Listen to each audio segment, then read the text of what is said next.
I'm okay, I'm fine. Kincana, Kincana, teng neng neng neng neng. Ku menahan rasa sakit, rasa sakit. Few moments later.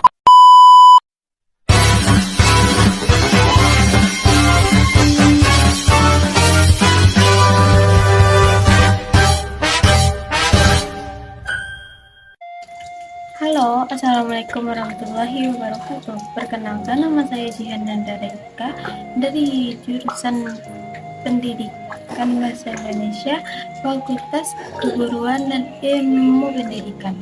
Baiklah, saya akan menceritakan novel yang berjudul Salah Pilih dari karya sastra Nur Siti Iskandar periode Balai Pustaka.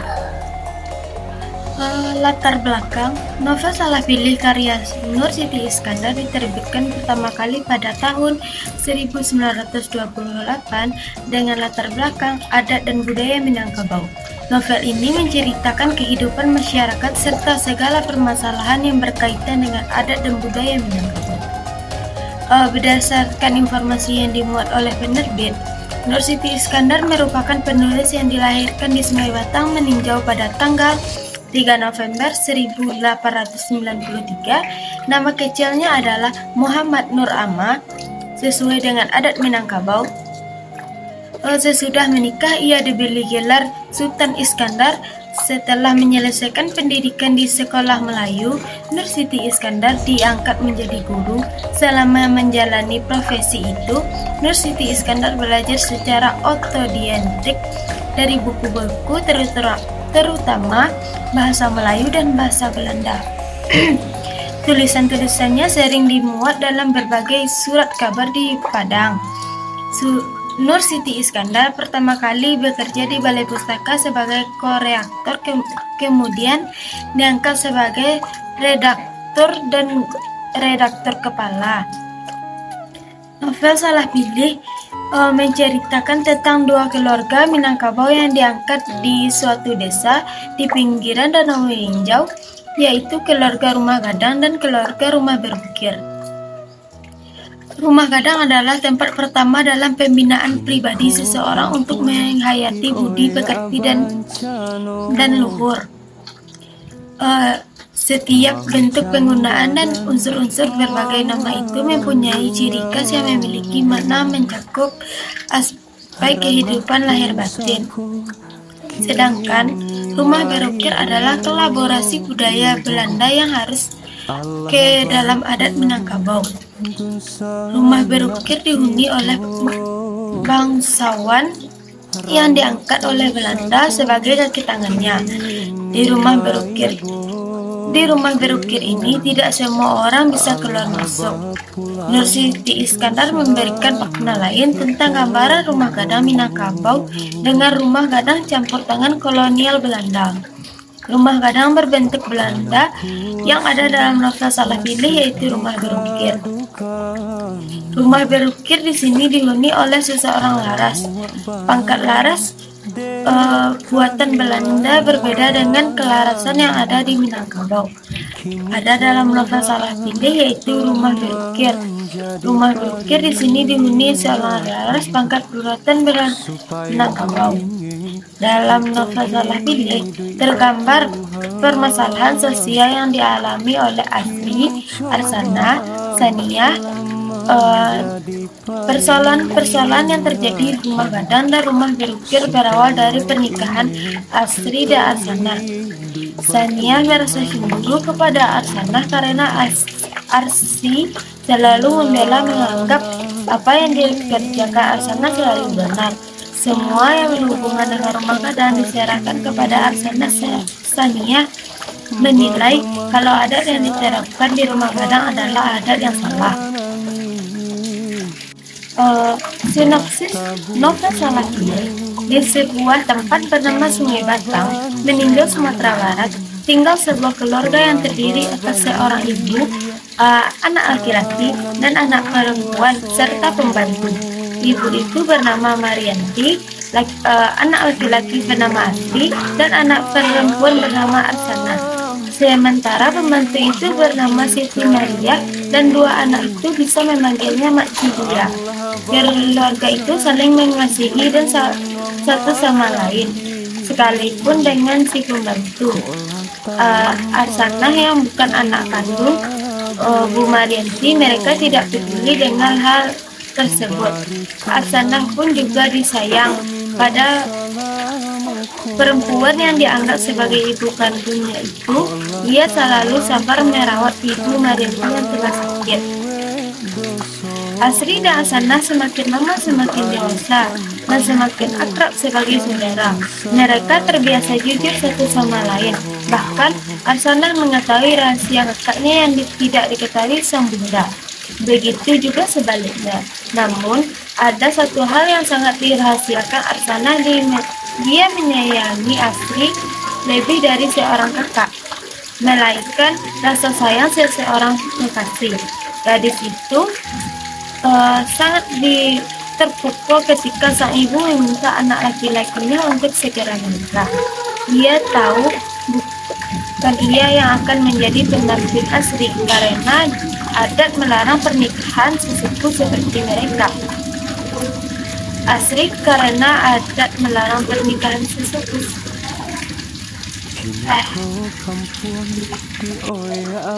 Dia tahu bukan dia yang akan menjadi pendamping Asri karena adat melarang pernikahan sesepuh seperti mereka. Asri menjatuhkan pilihan pada seseorang putri bangsawan yang cantik, adik kandung mantan kekasihnya. Gadis itu bernama Sania. Mereka bertunangan lalu menikah setelah melewati beberapa adat Minangkabau. Pernikahan Asri dan Sania sangat jauh dari kata bahagia. Keduanya memiliki perbedaan yang sangat kuat dalam masalah adat. Sania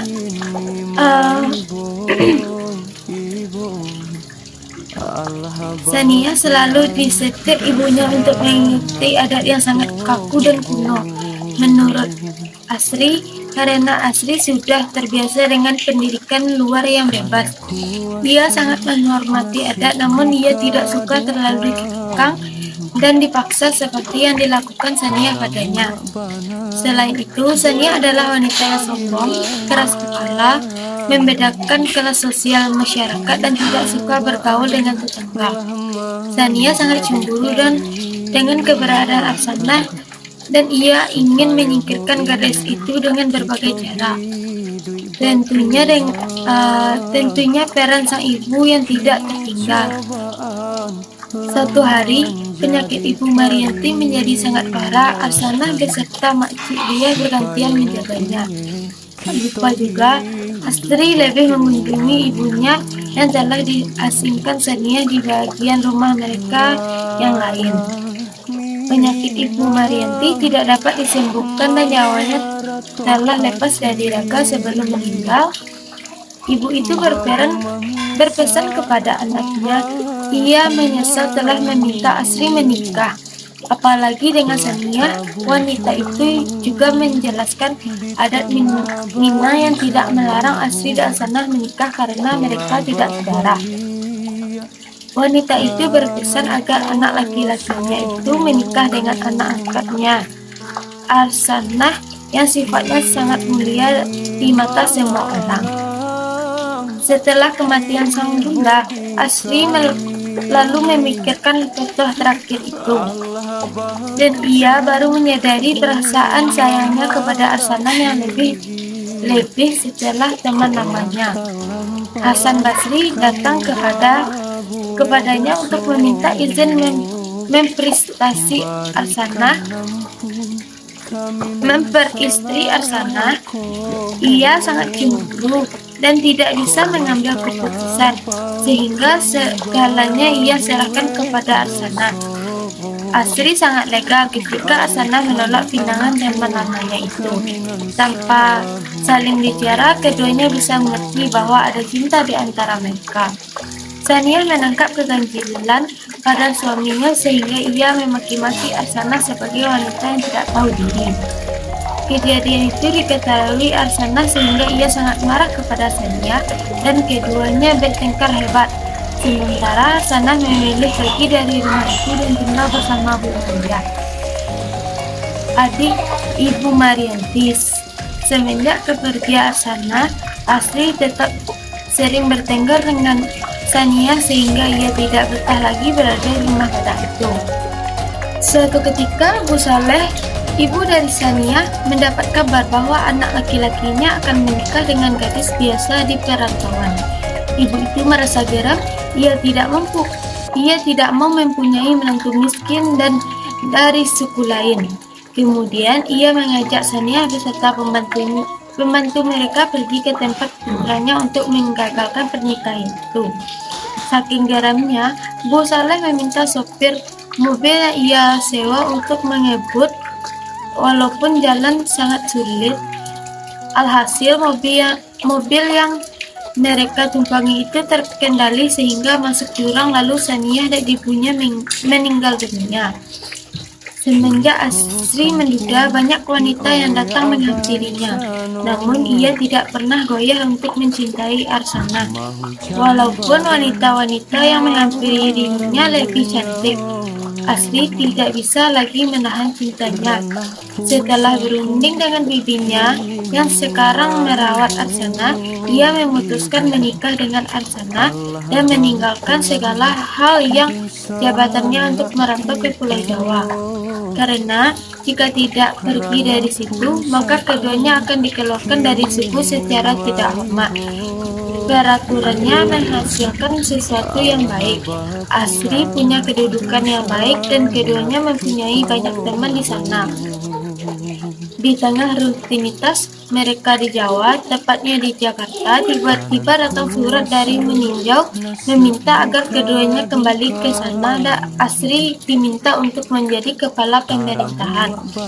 Tanpa pikir panjang, mereka setuju untuk kembali ke meninjau. Walaupun berat juga meninggalkan kawan-kawannya di Jakarta, mereka sangat rindu dengan kampung kelahiran itu. Setibanya di meninjau, mereka disambut meriah oleh warga yang sangat menghormati Asri dan jasa-jasanya sebelum ia merantau. Dulu ada atas kelembutan tabiat Arsana. Berawal dari Asri yang salah pilih istri, ia menjadi tahu siapa orang yang sebenarnya ia cintai, dan dengan berusaha keras ia mampu hidup bersama sang kekasih dalam mahliagi rumah tangga yang penuh cinta di kampung halamannya tercinta. Baiklah, itulah novel yang berjudul Salah Pilih dari karya sastra Nur Siti Iskandar. Kalau ada kata yang salah, tolong dimaafkan. Saya akhiri dengan wabillahi taufiq wa hidayah. Assalamualaikum warahmatullahi wabarakatuh. Bye bye.